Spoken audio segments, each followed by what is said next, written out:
Welcome to only IAS. स्वागत है आप सभी लोगों का current affairs revision for prelims 2021 में। इंडियन सोसाइटी के करंट अफेयर्स के रिवीजन का ये हमारा तीसरा लेक्चर है। आज के इस सेशन में हम नवंबर महीने के इंडियन सोसाइटी के करंट अफेयर्स को रिवाइज करेंगे। इस सेशन का first important article academic freedom index के बारे में है।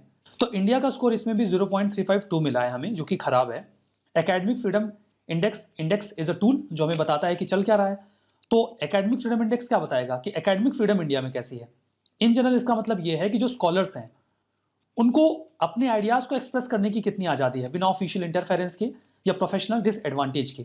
एग्जाम्पल के तौर पे कोई रिसर्च स्कॉलर है, पीएचडी कर रहा है, वो किसी टॉपिक पे रिसर्च कर रहा है, उसे कुछ फाइंडिंग मिलती है, वो फाइंडिंग कुछ ऐसी हो जो सोशली थोड़ा डिसरप्टिंग हो या कुछ लीक से हटकर हो, तो क्या वो अपनी बात पब्लिक डोमेन में आसानी से रख सकता है।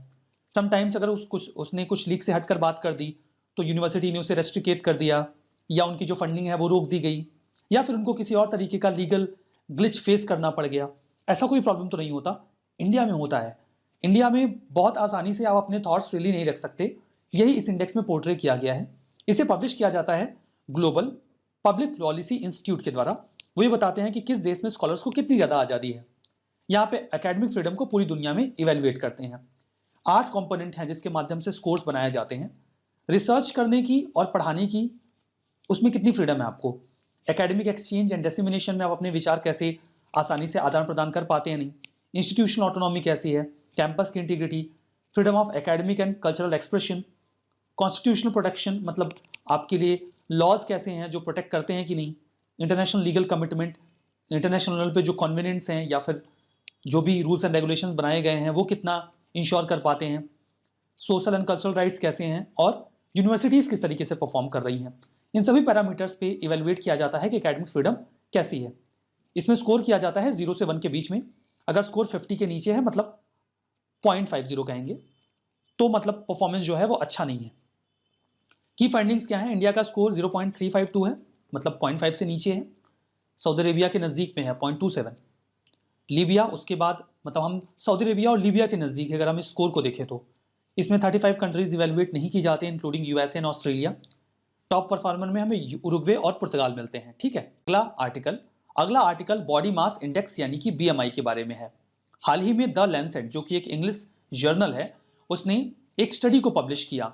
ये जो जर्नल है, यहाँ पर एस आप क्रॉस कर सकते हैं, इसने अभी कुछ एस्टिमेट्स प्रोवाइड किए हैं हाइट और बॉडी मास इंडेक्स के बारे में। मतलब आपकी हाइट के हिसाब से जो आपका वेट है वो कितना है, उसका ट्रेंड क्या चल रहा है पूरी दुनिया में। उस चीज़ को 2019 के लिए इन्होंने एनालाइज किया दुनिया की 200 कंट्रीज में, 200 देशों में, जहां पर 2181 स्टडीज को इवेलुएट किया गया। दुनिया भर में लगभग हर देश में कई तरीके की न्यूट्रिशनल स्टडीज होती रहती हैं। तो उन स्टडीज में कई सारा डेटा गैदर किया जाता है। उन्होंने उन स्टडीज को ही पकड़ा और उनका डेटा कलेक्ट करके ट्रेंड समझने का प्रयास किया कि बीएमआई क्या चल रहा है। बॉडी मास इंडेक्स एक्चुअली में होता क्या है। इंडेक्स एज यू नो एक टूल होता है जो आपको कुछ जानकारी देता है। तो ये बीएमआई बॉडी मास इंडेक्स, ये आपके बॉडी के मास के बारे में जानकारी देता है। ये इंडेक्स कि आपका जो वेट है वो आपकी हाइट के हिसाब से ठीक है कि नहीं है। इसे देखिए, मेजर करने के लिए वेट को आप किलोग्राम में लिख लीजिए और अपॉन करके जो भी आपकी हाइट है उसका आप स्क्वायर कर दीजिए, आपको आपका बीएमआई मिल जाएगा। Although a lot of online calculators are also available, जिसकी मदद आप ले सकते हैं। जो नॉर्मल बीएमआई है वो 20 से 25 के बीच में होती है। मतलब अगर आपका बीएमआई 20 से 25 के बीच में आ रहा है मतलब ठीक है, कोई समस्या की बात नहीं है। इससे कम है तो भी दिक्कत है, इससे ज़्यादा है तो भी दिक्कत है। इंडिया के बारे में बात करते हैं, जो फाइंडिंग्स आई हैं। स्टडी में डेफिनेटली इंडिया ने अच्छा परफॉर्म नहीं किया है। इंडिया को 200 देशों में 196 रैंक पे रखा गया है, जो कि बिल्कुल भी अच्छी बात नहीं है। यहाँ पर देखिए 19 वर्ष के जो बच्चे और बच्चियाँ हैं उनको इवेल्युएशन में लिया गया और जो बीएमआई मिला दैट वाज 20.1 फॉर बोथ। मतलब इंडिया में लड़के और लड़कियों जिनकी उम्र 19 साल के आसपास है, 19 साल है, उनका बीएमआई हमें एज एवरेज 20.1 मिला है। अगर हम तुलना करें तो चाइना ने हमसे काफ़ी अच्छा परफॉर्म किया है। उनकी रैंक 200 देशों में 88 है और वहाँ बीएमआई 22.2 गर्ल्स के लिए और 23 बॉयज़ के लिए है, जो कि अच्छा है। टोटल रैंकिंग में इंडिया की जो रैंक है वो 3rd है गर्ल्स के लिए और 5th है बॉयज़ के लिए। अब आप कहेंगे अभी तो कह रहे थे कि रैंकिंग खराब है, फिर यहाँ पे तो 3rd और 5th है। एक्चुअली में ये नीचे से है, नीचे से 3rd है गर्ल्स के लिए और नीचे से 5th है बॉयज़ के लिए 200 देशों में।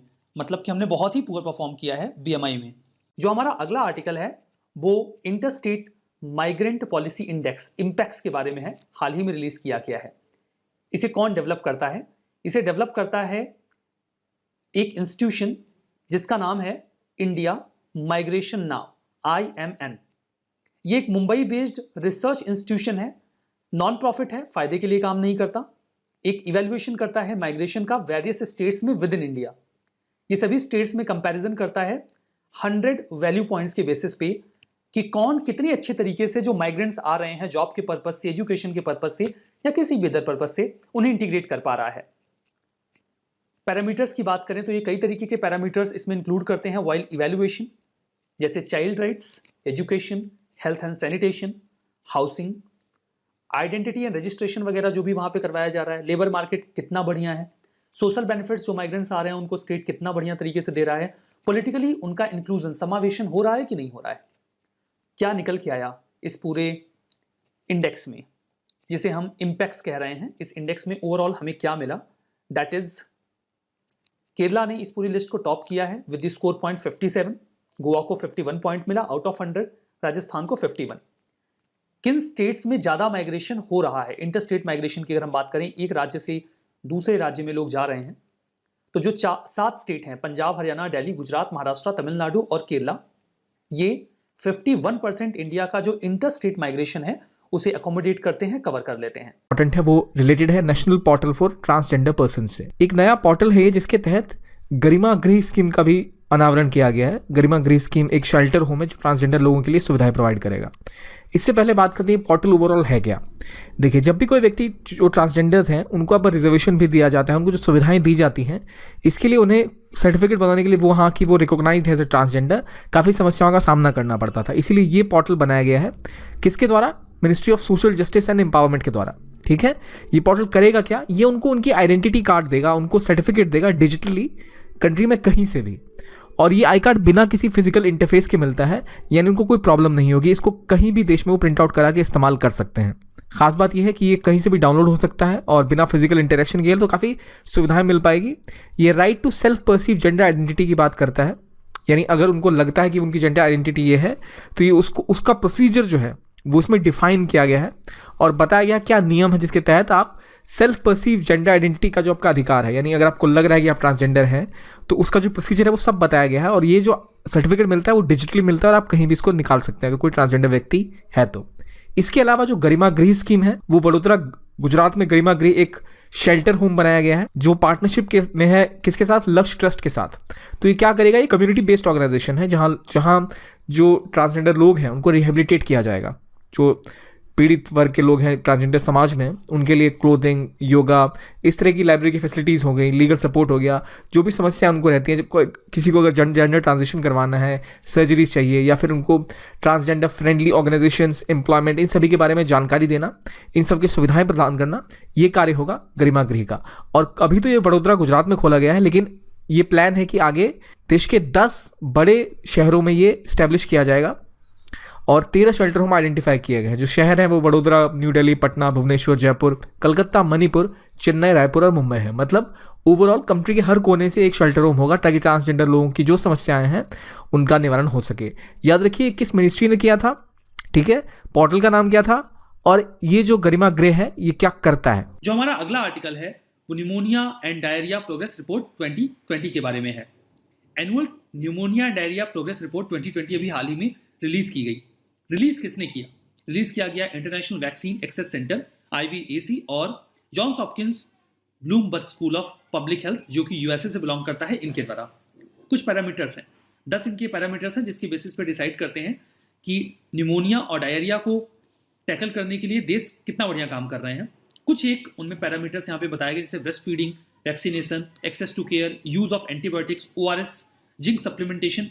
इन सब फील्ड में कंट्रीज कैसे काम कर रही हैं कि डायरिया और निमोनिया से होने वाली मौतों को रोका जा सके। अब यहाँ पर देखिए, इंडिया के बारे में कुछ अच्छी बातें हैं, कुछ लेवल पे अभी हम बहुत अच्छा नहीं कर पाए हैं।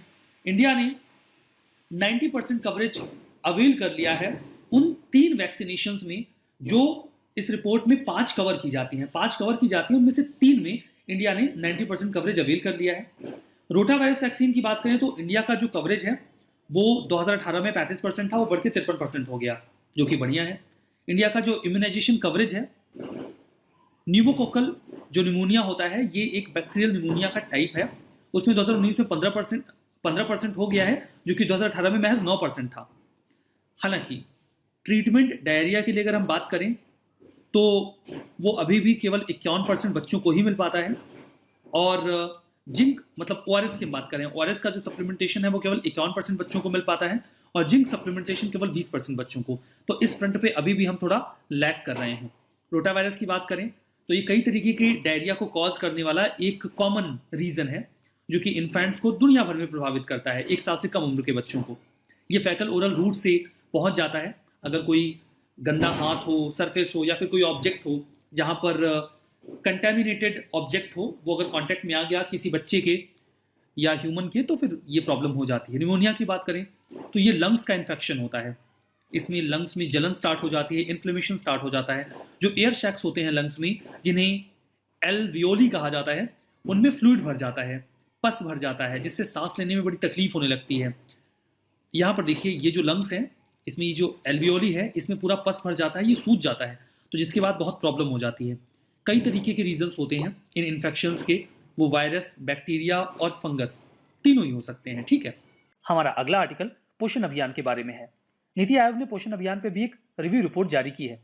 पोषण अभियान गवर्नमेंट का एक बहुत ही फ्लैगशिप प्रोग्राम है ministry of women and child development के तहत। 2018 में इसे लॉन्च किया गया था माल न्यूट्रिशन की समस्या को खत्म करने के लिए, फेज्ड मैनर में, धीमे धीमे। यहाँ पर देखिए, टारगेट ये है कि हमें 2022 तक 6% तक स्टंटिंग और वेस्टिंग को खत्म करना है। स्टंटिंग का मतलब ये है कि एज के हिसाब से हाइट कम रह जाती है, और वेस्टिंग का मतलब ये है कि हाइट के हिसाब से वेट कम रह जाता है। तो एक साल में 2% का टारगेट है। एनीमिया को 3% तक कम करना है, और टोटल 9% कम करना है, जो भी प्रेजेंट रेट है उसके हिसाब से जब इसे लॉन्च किया गया था एडोलेसेंट गर्ल्स में, प्रेग्नेंट वुमेन और लैक्टेटिंग मदर्स में। जो टारगेट है मिशन का वो ये है कि हमें बच्चों में 0 से 6 साल के जो बच्चे हैं उनमें स्टंटिंग को, जो अभी राइट नाउ 38.4% है, उसे 2022 तक घटा के 25% पे लाना है। आर्टिकल सफाई मित्र सुरक्षा चैलेंज के बारे में है। हाल ही में ministry of housing and urban affairs ने इस चैलेंज को लॉन्च किया है। ये चैलेंज किसके लिए है? ये चैलेंज 243 सिटीज़ के लिए है। 243 जो शहर हैं वो इसमें पार्टिसिपेट करेंगे। ये चैलेंज है किस बात का? देखिए, सीवर या फिर सेप्टिक टैंक, इनको कई बार मैनुअली क्लीन किया जाता है, मतलब एक इंसान इसमें उतरता है और उस गंदगी को साफ करता है। इस गंदगी को साफ करते वक्त कई बार उस मैनुअल स्कैवेंजर की मौत हो जाती है, जान चली जाती है। तो चैलेंज इस बात का है कि हम ऐसी हैजार्डस क्लीनिंग को बंद करेंगे और किसी भी व्यक्ति की जान को नहीं जाने देंगे। इसी चैलेंज को 143 सिटीज़ हैंडल करेंगी, टैकल करेंगी। देखिए, जो सेप्टिक टैंक्स या सीवर होते हैं उन्हें कुछ इस तरीके से क्लीन किया जाता है। एक व्यक्ति इस गड्ढे में उतरकर इसकी सफाई करता है। अगर आपने कभी ना देखा हो तो आप सरप्राइज भी हो सकते हैं कि कई बार सफाई करने वाले ये लोग इस गंदगी भरे टैंक में डुबकी लगाते हैं उसे साफ करने के लिए, और यहाँ उनकी जान जाने का पूरा खतरा बना रहता है। तो हमें इस प्रकार की क्लीनिंग को बंद करना है और मैकेनाइज्ड क्लीनिंग को बढ़ावा देना है। इस चैलेंज को वर्ल्ड टॉयलेट डे के मौके पर लॉन्च किया गया। हैजार्डस क्लीनिंग को इसमें प्रिवेंट करना है और मैकेनाइज्ड क्लीनिंग को प्रमोट करना है, मशीनों के जरिए सफाई की जाए। ये पूरा चैलेंज स्वच्छ भारत मिशन अर्बन का हिस्सा है, उसी के तहत इस चैलेंज को लॉन्च किया गया है। फोकस इस बात पर रहेगा कि सिटीजन्स के बीच में अवेयरनेस क्रिएट की जाए कि ये मैनुअल स्कैवेंजिंग एक बहुत ही क्रिटिकल इशू है। हम ऐसा इंफ्रा क्रिएट करें कि हम मैकेनाइज्ड क्लीनिंग कर सकें, वर्कफोर्स जो है उसकी कैपेसिटी बिल्डिंग कर सकें कि उन्हें ऐसे गंदगी भरे टैंक्स में ना उतरना पड़े। 243 सिटीज़ के जो रिप्रेजेंटेटिव्स होंगे वो प्लेज करेंगे कि वो ऐसी किसी भी क्लीनिंग को बंद करेंगे 30 अप्रैल 2021 तक। इसके अलावा जो बाद में ऑन ग्राउंड असेसमेंट होगा वो मई में स्टार्ट होगा, मई 2021 में, जो एक इंडिपेंडेंट एजेंसी करेगी, और फाइनली रिजल्ट आउट किया जाएगा 15 अगस्त 2021 को। फिर ये देखा जाएगा कि इन सिटीज़ में से किसने सबसे अच्छा परफॉर्म किया है। 3 जो अच्छी परफॉर्मेंस वाली सिटीज़ होंगी उनको 3 कैटेगरीज में चूज़ किया जाएगा। बड़ी सिटीज़ जहाँ पे 10 लाख के ऊपर की पॉपुलेशन है, फिर मीडियम रेंज की जहाँ पर 3 से 10 लाख की पॉपुलेशन है, और फिर वो तीसरे नंबर पर सिटीज़ आएंगी जहाँ की पॉपुलेशन 3 लाख से कम है। जो टोटल प्राइस अलोकेट किया गया है दैट इज 52 करोड़, जो सभी कैटेगरीज में डिवाइड किया जाएगा। यहाँ पर यह भी ध्यान देने वाली बात है कि manual scavengers and their rehabilitation act 2013, apart from that Supreme Court का जजमेंट इस बात को इंश्योर करता है कि हम हैजार्डस क्लीनिंग को प्रोहिबिट करेंगे, और जो मैनुअल एंट्री है सेप्टिक टैंक्स में, जब एक व्यक्ति इस सेप्टिक टैंक में उतरता है बिना किसी प्रोटेक्टिव गियर के, इसे भी बंद किया जाएगा। हमारा अगला article sanitation and hygiene fund के बारे में है। कई सारे देशों में ऐसी समस्या देखी जाती है जहां पर सफाई और हाइजीन को लेकर सरकारें पर्याप्त काम नहीं कर पा रही हैं, वहां पर डिसीज का बर्डन भी बहुत ज़्यादा है। यूनाइटेड नेशंस ने इनिशिएटिव लिया है, वो फंड इकट्ठा करेंगे। ये फंड $2 बिलियन का होगा जो अगले 5 सालों में इकट्ठा किया जाएगा और उन देशों को ये दिया जाएगा जहां पर सैनिटेशन सर्विसेज कम हैं और वहां पर बीमारियां अक्सर फैलती रहती हैं। ऑब्जेक्टिव ये होगा कि हाउस होल्ड सैनिटेशन बढ़ाया जाए, हेल्थ और हाइजीन जो मेंस्ट्रुअल साइकिल के दौरान आती है उसे इंप्रूव किया जाए, जो मासिक धर्म होता है महिलाओं में उस दौरान हेल्थ और हाइजीन को बेहतर किया जाए, स्कूल और हेल्थ केयर फैसिलिटीज़ में सैनिटेशन हाइजीन को बढ़िया किया जाए और सॉल्यूशन निकाले जाएं इनोवेटिव सैनिटेशन के फील्ड में। UN office for project services ये इस पूरे फंड को होस्ट करेंगे जो कलेक्ट किया जाएगा। ये देखिए टेक्निकल एडवाइस देते हैं, प्रोजेक्ट इंप्लीमेंटेशन करते हैं यूएन के लिए या उनके पार्टनर्स के लिए। हमारा जो अगला आर्टिकल है वो साउथ एशियन यूनिवर्सिटी के बारे में है। ये Delhi based south Asian university है जिसे 8 सार्क कंट्रीज ने मिलकर स्टैब्लिश किया है। काफ़ी ख़राब कंडीशन में है ये, 1 साल से इसका कोई प्रेसिडेंट नहीं है। इसकी जो एग्जीक्यूटिव काउंसिल और गवर्निंग बोर्ड की मीटिंग है पिछले 2 साल से नहीं हुई है, इसीलिए कंसर्न रेज किए जा रहे हैं। सार्क तो जैसे बंद ही पड़ गया है। जो साउथ एशियन यूनिवर्सिटी है ये एक इंटरनेशनल यूनिवर्सिटी है। जो सार्क के 8 देश हैं उन्होंने मिलकर इसे इस्टेब्लिश किया था। अफगानिस्तान, बांग्लादेश, भूटान, इंडिया, मालदीव्स, नेपाल, पाकिस्तान और श्रीलंका। इंडिया और पाकिस्तान की राइवलरी की वजह से सार्क लगभग इनएक्टिव हो गया है। उस वजह से इस यूनिवर्सिटी की भी हालत खस्ता है। इसे 2010 में बनाया गया था। ये इंडिया में लोकेटेड है। इसके जो डिग्रीज एंड सर्टिफिकेट्स हैं वो नेशनल यूनिवर्सिटीज़ या इंस्टीट्यूशन की तर्ज पर ही स्वीकार किए जाते हैं सार्क के इन 8 देशों में। ये स्टूडेंट्स को अट्रैक्ट करता है सभी देशों से, लेकिन अभी तो खैर कुछ बढ़िया तो चल नहीं रहा है यहाँ पे। अगला आर्टिकल टाइम यूज सर्वे के बारे में है। अभी हाल ही में फॉर द फर्स्ट टाइम 2019 में जो ऑल इंडिया टाइम यूज सर्वे किया गया था उसका जो रिपोर्ट है उसे पब्लिश कर दिया गया है गवर्नमेंट ऑफ इंडिया के द्वारा। इसे कंडक्ट किया गया था NSO के द्वारा, that stands for national statistical office. इसका प्राइमरी ऑब्जेक्टिव ये था कि इंडिया में जो भी मेल फीमेल हैं वो कितना टाइम कैसे यूज करते हैं उसे हम आइडेंटिफाई कर सकें पेड या अनपेड एक्टिविटीज़ में। देखिए इंडिया में बहुत सारी सर्विसेज लोग देते हैं जिसका कोई पैसा नहीं लिया जाता, इस वजह से वो कैलकुलेशन में नहीं आता। जैसे महिलाएं घरों में काम किया करती हैं, कई बार कुछ लोग वॉलंटियर के तौर पे काम करते हैं, केयर गिविंग दी जाती है, ये सब कैलकुलेट नहीं हो पाता। तो इसके कैलकुलेशन के लिए टाइम यूज सर्वे यहाँ पर किया गया है। ये एक इंपॉर्टेंट सोर्स ऑफ इन्फॉर्मेशन बन जाएगा कि अनपेड केयर गिविंग एक्टिविटीज़ कितनी हो रही हैं, वॉलंटियर वर्क कितना चल रहा है, अनपेड डोमेस्टिक सर्विसेज जो घरों में हमारी माताएं या फिर जो भी हमारे सिस्टर्स हैं वो काम किया करती हैं, उसका कैलकुलेशन हम कैसे करेंगे। इसके अपार्ट फ्रॉम दैट ये भी कैलकुलेशन में आएगा कि हम सीखने में, सोशल लिंक बनाने में, लेजर एक्टिविटीज़ में या अपने ऊपर ध्यान देने में कितना समय खर्च करते हैं।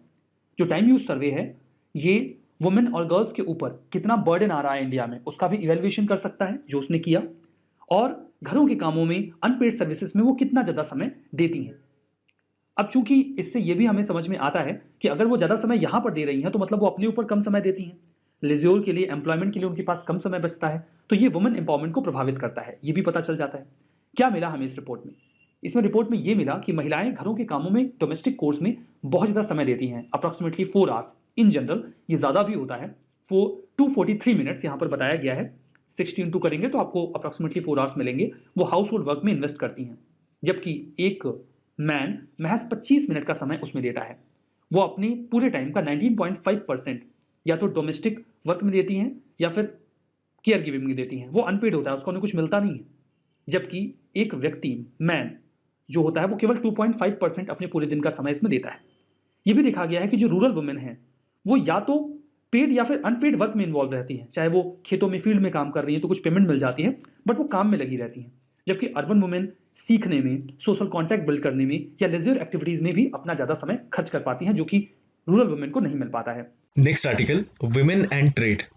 वर्ल्ड बैंक ग्रुप ने साथ ही साथ वर्ल्ड ट्रेड ऑर्गेनाइजेशन ने दोनों ने मिलकर एक रिपोर्ट पब्लिश की है जिसका टाइटल है women and trade, the role of trade in promoting women's equality, जो कि आज के डिस्कशन का टॉपिक भी है। उसका फ्रंट कवर कुछ इस तरह से होगा ये रिपोर्ट का। देखिए ये रिपोर्ट ये बताती है, और पहली मर्तबा कुछ ऐसे एनालिसिस किए गए हैं कि देखने के लिए वुमेन की लाइफ को किस तरह से अफेक्ट करता है ट्रेड। देखिए, ये एनालिसिस ये प्रोवाइड करते हैं कि मेन की लाइफ को जिस तरह से अफेक्ट करते हैं ट्रेड, वो कंप्लीटली डिफरेंट वे में अफेक्ट करते हैं वुमेन की लाइफ को। और general perspective study of trade help कर सकता है वुमेन को एम्पावर करने के लिए इकोनॉमिकली, जिससे वुमेन को एक बेटर प्लेस मिल सकती है ये दुनिया में। जिसके लिए वुमेन की लाइफ को और से अच्छा बनाने के लिए हमें ये अंडरस्टैंड करना बेहद ज़रूरी है किस तरह से वुमेन की लाइफ अफेक्ट होती है ट्रेड की वजह से। अब वुमेन की लाइफ अच्छी होगी ट्रेड की वजह से तो वुमेन बहुत ज़्यादा अपना कंट्रीब्यूशन करेगी ट्रेड के लिए। अगर ट्रेड के लिए वुमेन ज़्यादा कंट्रीब्यूशन करेगी तो कंट्री डेवलप होगी। कंट्री डेवलप होना यानी ग्लोबल इकोनॉमी रिकवर हो सकती है ये पैंडमिक से जल्द। देखिए, जो अदर इंपॉर्टेंट रिपोर्ट्स है जो वर्ल्ड बैंक रिलीज करती है वो ईज ऑफ डूइंग बिजनेस है, world development report, global economic perspective, और जो वर्ल्ड ट्रेड ऑर्गेनाइजेशन रिलीज करती है world trade statistical review, world trade report. अब दोनों ने मिलकर ये रिपोर्ट को रिलीज किया है, women and trade the role of trade in promoting women's equality. ये कुछ ऐसा नहीं है यहाँ पे United Nations Human Right Council. Next article, world's women 2020 trends and statistic report. Recently UN department of economy and social affairs ने release किया है एक और रिपोर्ट जिसका टाइटल है world's women 2020 trends and statistic report. About the report ये provide करती है कि रियलिटी चेक क्या है, ग्लोबल स्टेटस क्या है वुमेन का, 25 ईयर्स के जो वुमेन होते हैं इनका ग्लोबल स्टेटस क्या है। जैसा कि हमने अडॉप्ट किया था Beijing declaration and platform for action advancing women's right, तो पीरियोडिकली हम चेक करते हैं अलग अलग वुमेन के एजेस लेकर के वुमेन का स्टेटस क्या है ग्लोबल लेवल में।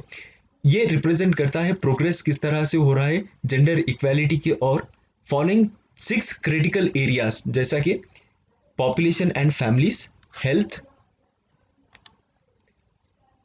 Education, economic empowerment and asset ownership, power and decision making, violence against women and the girl child. की फाइंडिंग्स जो है ये रिपोर्ट के कुछ इस तरह से है, कोविड-19 ने वुमेन की लाइफ को किस तरह से इफेक्ट किया और मेन की लाइफ को किस तरह से इफेक्ट किया डिफरेंट वेज में। वुमेन ने बहुत एडिशनल चैलेंजेस को फेस किया related to the disease compare to the man. Second, progress in achieving gender parity in all spheres of political and the public life remain slow. Third, women का जो participation rate था education में is on the rise worldwide, वो बढ़ रहा है।